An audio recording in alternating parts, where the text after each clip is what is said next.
Welcome back, Troglodytes, to the Trogly's Guitar Show. Well, here she is. I made a video yesterday saying I bought a Rockstar's guitar yesterday. This is Steve Howe's The Les Paul. He's from the band Yes and Asia, and he had a few of his own separate works. This is one of 18 wine red The Les Pauls made out of 77 of them. So, here it is. I told you, it's a really rare guitar. It's very heavy, it's a little over 11 pounds, and it's a very rare version of a rare Les Paul. Only 18 of the 77 The Les Pauls made were in wine red, and this is one of them. Now, I'm going to go ahead and venture a guess and say this was probably one of the first wine red ones, because most of the wine reds that you'll see actually got lighter colored wooden appointments, more similar to this toggle switch tip. So this one kind of got the antique natural appointments a little bit more.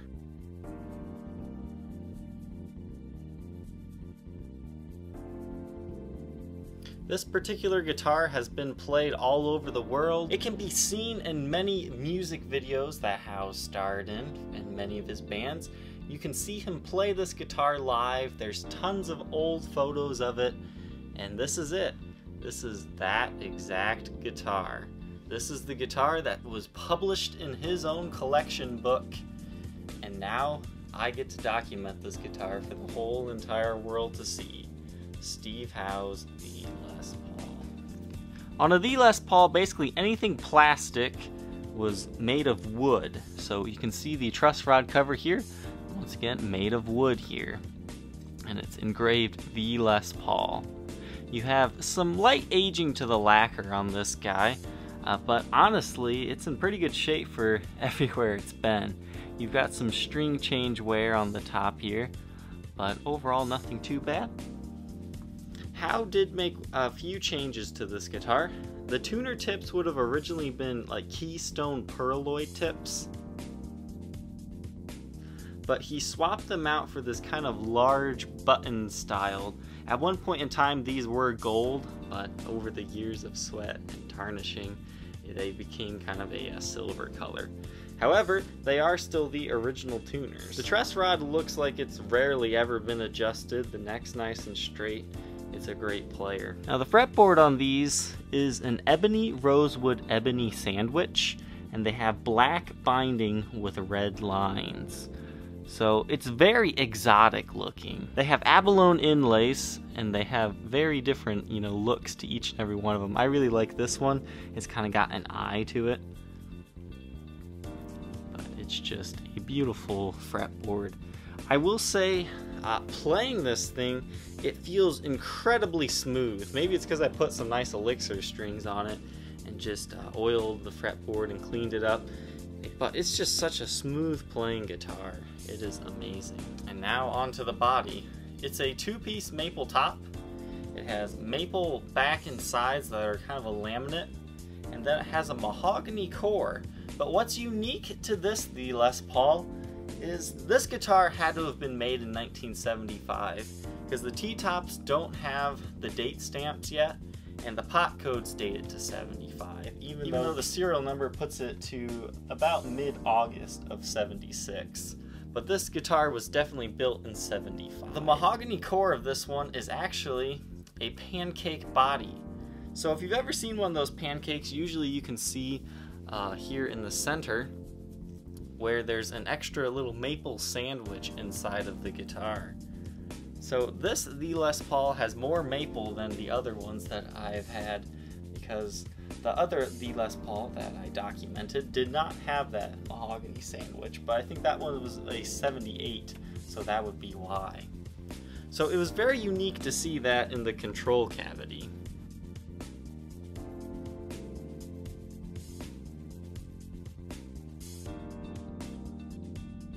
Take a look here. Overall, the top is in good shape for, being toured. I was happy to see, you've got a few light nicks and dings, but Howe definitely took care of this guitar while it was in his possession. You can see the wooden knobs here. They're very beautiful, got a lot of wood grain to them. There's actually a little bit of flame to them as well. And the pick guard here, you kind of got another eye formation. And once again, you got your T-top pickups in here. They're still original. He didn't change all that. So if you really like, you know, the sound of Yes and Asia, a lot of what he was using, T-top pickups. You have your harmonica bridge, which is gigantic, almost as big as a humbucker, but hey, it's original, and a TP6 tailpiece, which is unique because this is the second 1976 V Les Paul that had a TP6 tailpiece, but I was pretty certain that these didn't come out until like 77, 78, so I'm thinking these were probably some of the early prototypes of the TP6, or some of the first guitars to actually get that. If you're not familiar with what the TP6 tailpiece is, it's a fine tuning device. If you want to get your tuning just right, or you just need a little bit of a dink to get it back in tune, you just twist this button, and what it does is it pushes down this little black part that kind of pulls the string back, and that kind of adjusts your tuning. Again, the top of this guitar is fairly clean. I will note that right here underneath the neck pickup, the lacquer has kind of sunk in where the two-piece top has joined, so you can kind of feel it a little bit. I mean, it's not separating or anything, and it's in an area you don't normally feel, but I do want to be honest about the condition of this one. But overall, the top's in great shape. I mean, you've got some light dings here. We'll go over it one more time here. But besides some scratches on the pick guard, it's pretty clean. You've got some gold hardware here that has some tarnishing to it on the sides, especially right here and there, and pretty much on all the bridge posts. And another modification is this fine-tuning piece had to have been lost at some point in time, because that is definitely not the original one. It does look a little bit different, but from far away, most people probably wouldn't even know. Here it is, the plaque that proves it, regular number 26, 813 of 76. That was Steve Howe's guitar, and you can know it by that number. Beautiful flame on this headstock. I just want to talk a little bit here. V Les Pauls, once again, there's 77 of them made, 18 in wine red. But the famous numbers that I know of, because there were two famous people that used a V Les Paul that I'm aware of. Steve Howe and this one. This was probably the more well-known player that had one of these. And the guy from Heart had a natural one. I guess that one got its headstock broke off, and I talked to somebody that used to own it, but I don't remember what number that one was. But Les Paul was supposed to get number 1. But when he sent it back to the factory after doing like the first demo of it to show the world during, I think it was a NAMM show or some type of concert, somehow this other guy got his number 1 by accident, so Les Paul got number 25. I find it interesting that Les Paul got 25 and then another famous guy got number 26. So as far as numbers go that are special, 1, 25, and 26 are definitely special, and I would say the guy from Hearts, I think that one's also cool, even though the headstock has obviously been repaired at some point in time. You have a beautiful one-piece maple neck. Look at all this flame. It's quite heavily flamed here. The condition's actually pretty good on the neck, not chewed up or anything. Got quite a bit of movement to the flame as well. I will say there is some hanger rash on the side here. I mean, it's fairly minor, but it is there. And a small little rub through the finish there. But really, if you're buying this one, you're probably buying it because Steve Howe used to own it, or you've been looking for a wine red V Les Paul. I mean, I was kind of in both of those situations. I thought, wouldn't that be cool to document a rock star's guitar for everyone to see? But I'm just as excited to have a wine red V Les Paul. I've had 3 naturals, but finding these wine reds can be hard, especially in good shape. And considering this thing has been toured around the world and played with, coming out with just a small impression ding right here, kind of get it in the light so you can see it, and some buckle rash here, I'd say this thing turned out pretty okay. It's got just light wear and tear to it. You can see once again that ding right there. some other dings and buckle wear. But overall, I would say this was well cared for. It still has the original Artist Series case. It's the rare one with the pink interior and the red exterior. But you've got some nice buckle rash on it, but nothing that really destroys the whole overall look of the guitar. It's definitely not mint condition. If you don't care about its provenance and you're looking for a mint condition wine red, this one's probably not for you. But if you can live with just a few small nicks and dings, it's really not even that bad from a collector standpoint. The sides do have a few light dings in them, kind of where they chip the lacquer along the sides of the binding, like right here, here, and here. But overall, it's in great shape. And down here, you have another rosewood kind of cap. I believe they did that because it's kind of hard to bend the laminate all the way around. It's easier to do in separate pieces. Your input jack is also made of the rosewood material. And then up here you also have another one of those rosewood caps for the same reason. Now that's just a guess. I mean, if you guys know the exact reason why they do the caps, but I'm guessing it's because it's hard to curve it like that. So this is Steve Howe's The Les Paul. The guy I got it from, no, I didn't buy this directly from Steve, but this is the one that's in Steve's book, and he bought it from Steve back in the early 2000s, he said. So this one came up for sale, and I knew I had to get my hands on it. Even if it was just to make this video, I wasn't 100% planning on buying it, but it's mine now. I don't know if I'm really gonna list this one for sale. I'll entertain offers, but as of right now, I think I'll just kind of be holding on to it. Blacklight demo should be very interesting. It looks awesome under blacklight. For whatever reason, these rosewood, veneers and headstock stuff, it always kind of absorbs the lacquer in a different way. So that's why you can see some different discolorations, but it's not like the lacquer has been worn off or anything. But you can see the headstock's in pretty good shape. You've got some light scratches and whatnot to it, but overall, it's in good shape. You've got some common chipping to the lacquer around the custom logo. I think another one of these that I had that exact same thing. And the really cool The Les Paul truss rod cover there.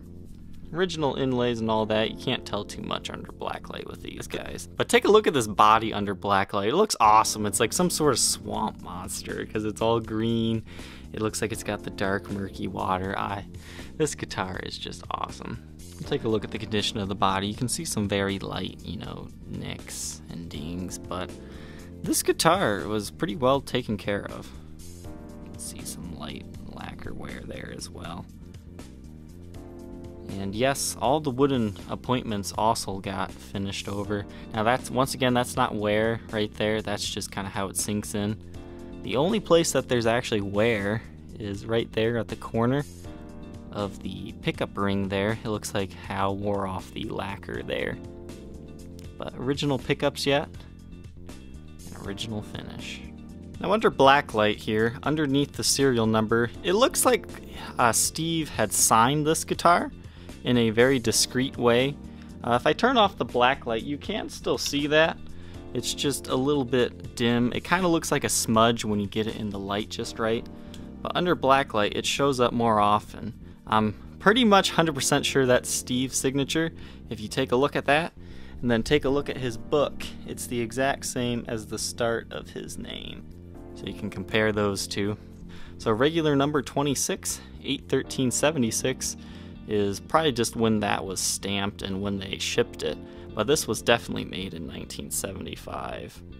Huge volute here, but no neck breaks thankfully. But once again, you do have some wear on the side of the guitar from hanging on stands over the years. Back of the neck, no major wear and tear or anything like that. Just some, light dings here and there, but nothing too bad. Back of the guitar, you got that ding right there. It's just an impression of some sorts, and then you've got some buckle rash down here. I mean, I'm surprised by the condition of this guitar. I mean, the case definitely shows the most wear out of all of this. Once again, that's just kind of how the rosewood binding absorbed the lacquer. That's not wear there, but on the side here you can see where some of the light lacquer wear has occurred. because this is where it rubs against his body.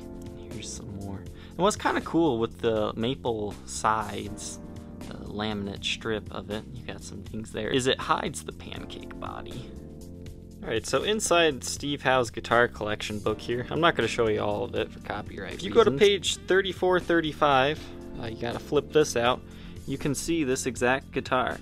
You can see the exact same wear spots on the guitar, up and around there.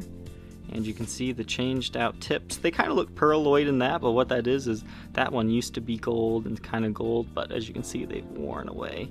But that's the exact same guitar. Serial number 26.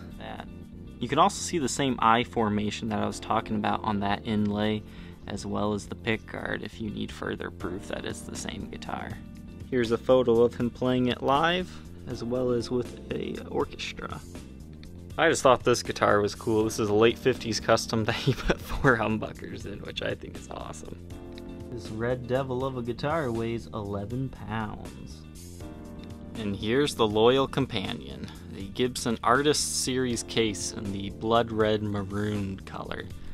Obviously you've got tons of scrapes and scuffs from touring the world, but overall this thing's actually held up fairly well. I think the handle's been replaced. I'm pretty sure this would have originally had, you know, more of a maroon colored handle, but that's very common for these to fall off. But you got 1, 2, 3, and 4 latches and a back clasp. And the inside, this is the most beautiful Artist Series case out of all of them. They kind of got this magenta purple. The interior does kind of have a smoky smell to it, but it's more like campfire smoke instead of like bad smoke. So the guitar really doesn't smell or anything. But beautiful Artist Series case. This one actually fits a lot better than some of these other ones. The headstock's too far down. They're very fancy and pretty cases, but I would still prefer a chainsaw case. I'll show you what I mean here by the fit of the case. I mean, this is a stock Les Paul case. I don't think it should move that much. I mean, it's not because the padding's worn down either, because this is actually one of the most, existing paddings I've seen. I mean, side to side it's good. You can see I'm moving it here, but up and down's inexcusable. The neck is safe on this one, though. The cleans will be running through a Gibson Super Gold Tone GA30RV. The dirty tones come from a Marshall JMP 1C.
Hey Troglodytes, playing this guitar is quite a magical experience. Knowing that, looking at that video of Heat of the Moment when he does that whole thing, and knowing that, hey, I could get that exact same camera angle if I just do this. It's just really cool playing this guitar, but I really just want to comment on just how easily this guitar plays. Like, I put fresh strings on pretty much every single guitar. I oil them all just the same, but this board, it just feels so smooth and just fantastic to play. There's really something special to this guitar, and I can see why Howe picked this one up when it was brand new, because it's fancy, it's beautiful, and it plays incredibly. It's not quite as bright sounding as the Les Pauls I've had. I don't know, it's just, this guitar looks really cool, kind of evil. It's the Les Paul. Alright Troglodytes, I'll catch you next time. I hope you enjoyed this very special video. I'll be doing a lot more with this guitar. This is not the only video that this will be in. Alright, we'll catch you later. Take care.